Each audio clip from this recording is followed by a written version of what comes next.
The Twin Cities not the only place experiencing protest over the death of George Floyd, and Susan Elizabeth Littlefield joins us now with more on that. You're kind of keeping an eye on what's going on around the country, Susan Elizabeth?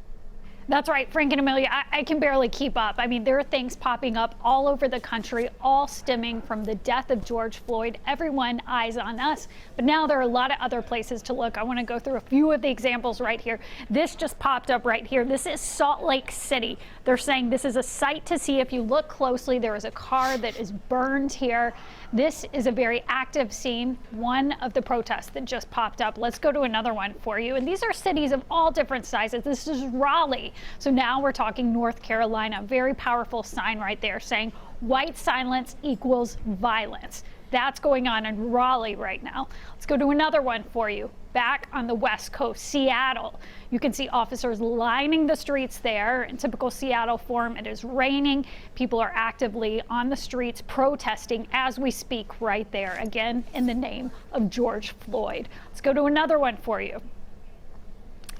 This right here is Atlanta. We saw some major destruction last night, and this image I think really captures it. You can see that police cruiser right there just torched, wildly on fire.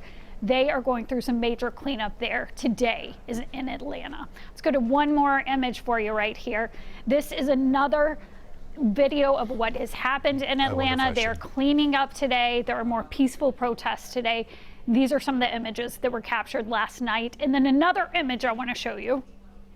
It is from Philadelphia. This right here is that iconic knee down, fist up image. It sums up a lot of the feelings that people are having all over the country. And Frank and Amelia, we just are going to keep monitoring this throughout the night to show you that this story could not be bigger. It really couldn't. George Floyd has the attention of the entire nation. Yes, and I think he has pretty much this whole week since it's happened. Mm-hmm. All right. Absolutely. Thank you, Susan Elizabeth.